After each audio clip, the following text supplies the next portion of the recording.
don't. Hi, guys. Hi. Am I visible? No. Now you are. There I am. There you are. This chair doesn't work.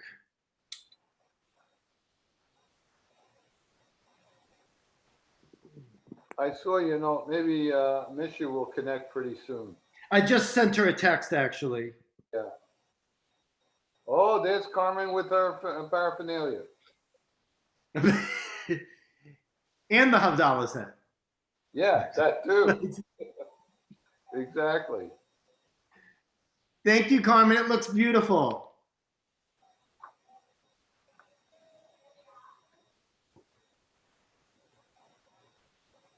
I put this. Oh, that'll work. Okay. Still, I don't hear you, darling. Yeah, now do you hear me? Yeah. Okay. Rabbi? Yes, ma'am. When we get to Eliyahu, I'm going to turn off this part and go join Abraham. Great. Because I'm going to help him keep time. Yeah, once you extinguish the candle, you're good to go. Okay. And thank you so much. And by the way, Abraham, it is recording. Starting now, actually. Oh, well, then. Well, because I have Zoom set to automatically record, so I don't have to not remember to. Gotcha.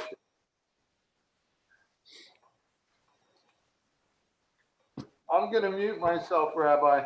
Sure.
I'm unmuted now.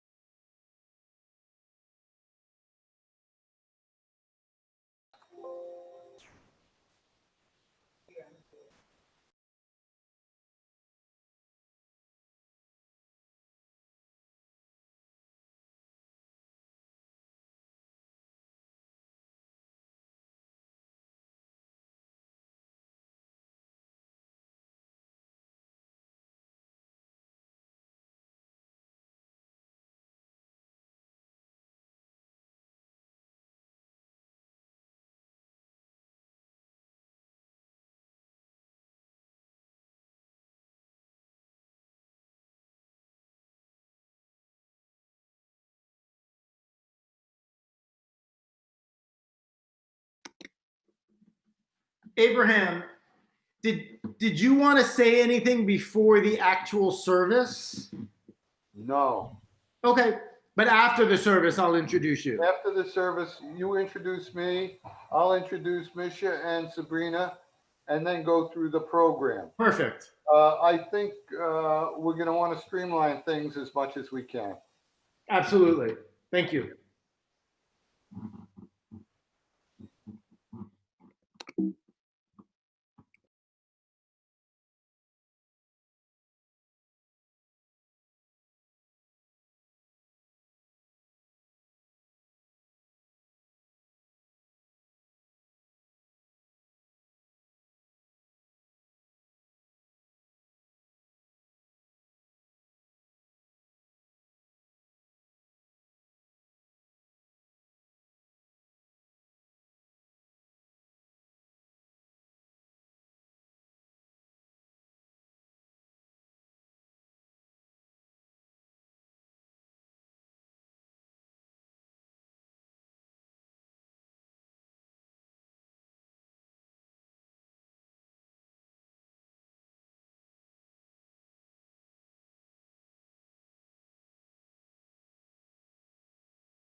Rabbi, are the candles lit when the service starts, or do I light it? I can't hear you. You're muted. I was seeing if how your lip reading skills were. You can light it as I would suggest lighting it as I intro the service. You know, Shabbat Shalom, we're about ready to begin. Okay. Thank you. Yes. It's a beautiful set. Thank you. What's it from? It's from New York. There's a story behind it, but I won't tell you now. It's for the 50th anniversary of Abraham's bar mitzvah. Oh my gosh. I had it for him. How wonderful. Yes. I walked all the way to the Lower East Side to get it. From where? From some shop down there. You were in Midtown when you walked down. Right. Yes. Oh, from where? From Midtown. Right. Hey, no. It was the 50th anniversary of my bar mitzvah, and now they're 50 years old. Never mind. That would be quite miraculous. It would be quite miraculous. But I do have crow's feet.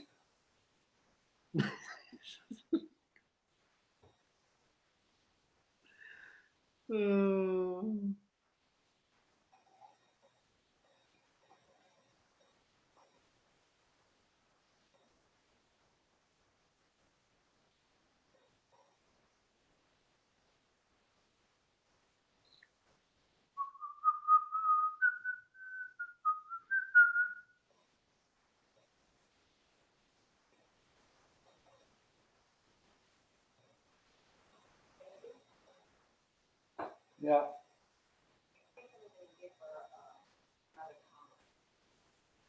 Put them in.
Are you telling me I'm unmuted? I know. I'll mute myself till after you finish.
baby. You're not muted.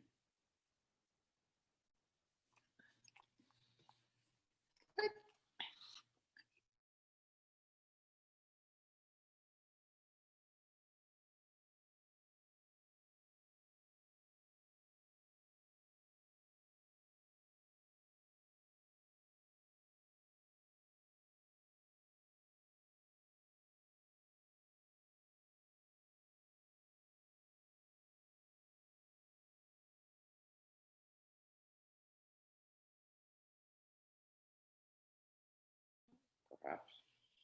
There's hardly anyone here. I'm here.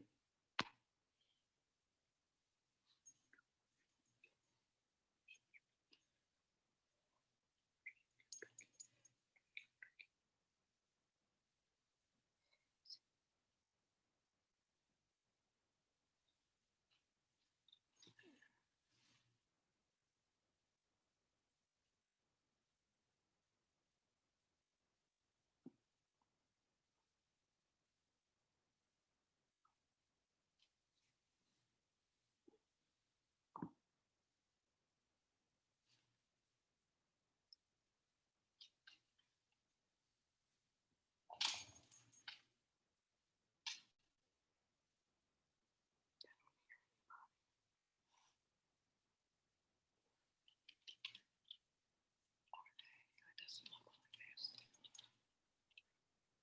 Why are we? Mike is talking and there's no mute sign there, but I don't hear anything. I do. Now you can. I don't know.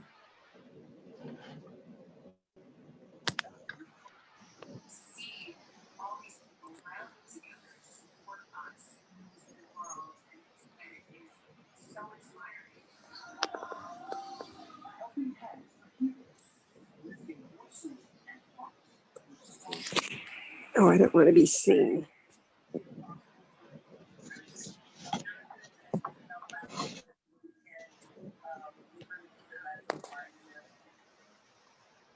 The concert streams online at nurseheroes.org on Thanksgiving night.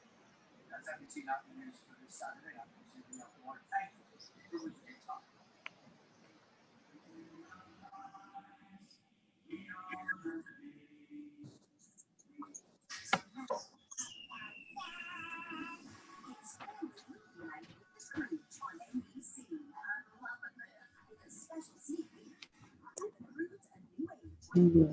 But we should read ourselves. I don't know why they said you. I don't know why we're not trying to hit it mute. I have to hit it mute, I think, right?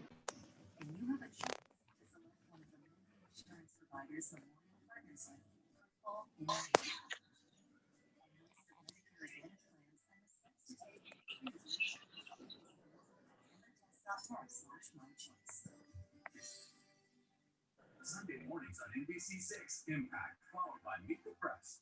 The following is a paid presentation of Body Coverage Perfector, brought to you by Westport Beauty Ultra. Are you unhappy with how your skin looks? This is the area.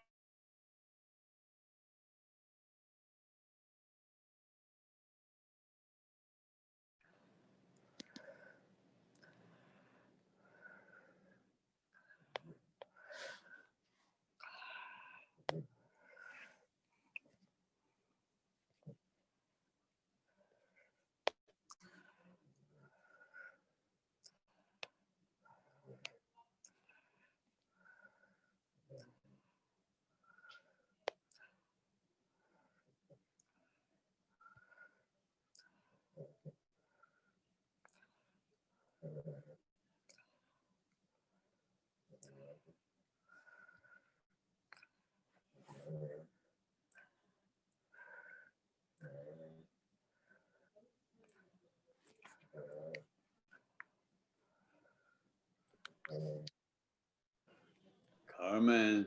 Hi.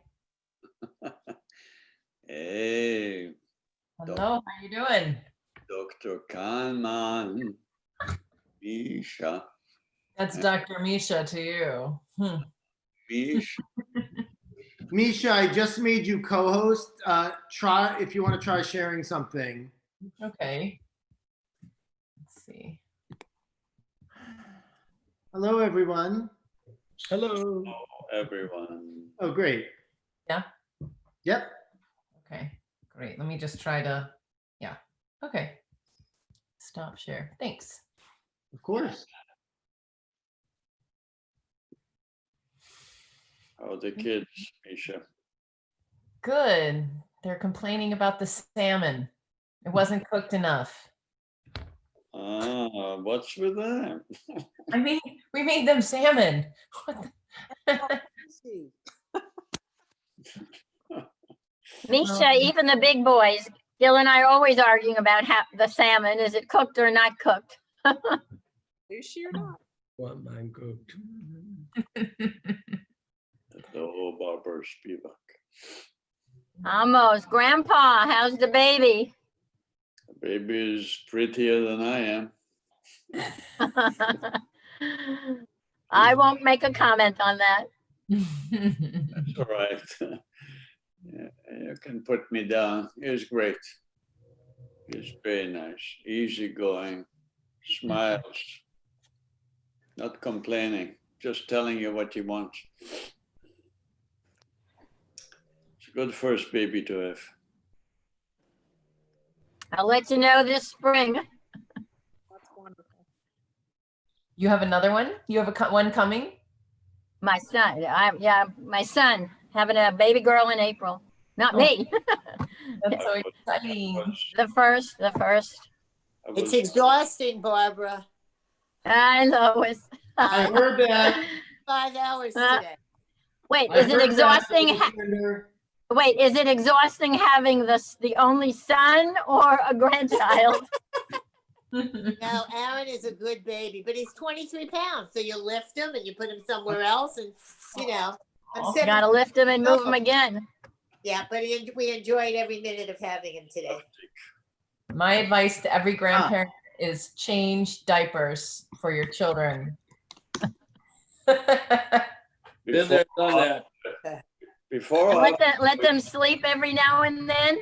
Yeah, that too. Oh, yeah, Hey, Sabrina. let them sleep every, okay. It's a little too late. Lois, are you back in town? Yeah, we got back. I was going to call you over the weekend. We got back late Thursday night. Okay. See you I have- after the holiday. What? Maybe I'll see you after the holiday. Maybe before. Yeah, we're going to be here till probably towards the end of December. Hi, Helene. Hi, Lois. Hi, Michael. Welcome back. Yeah, I'll give you a call tomorrow. Great. I was trying to figure out last night if you had those pictures up before you left, because I didn't know whether you were still in Florida or back. We put up pictures. We brought a lot of stuff with us to make it look even homier. Well, good. See? Yeah. Well, Shabbat Shalom, everyone. I'm going to mute everyone as we get started tonight. We have an exciting program tonight, and we'll begin, of course, with Havdallah. Carmen Tesser is going to showcase the various Havdalah accoutrements as we go through the prayers. I will pin her screen so everyone should be able to see that a little more focused.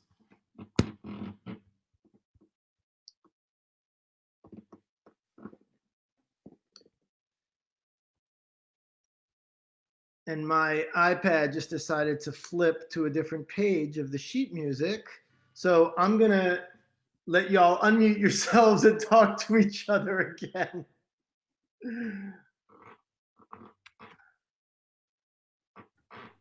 Sabrina, where are the kids?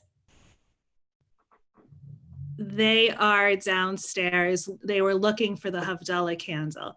Aww. Which are you on?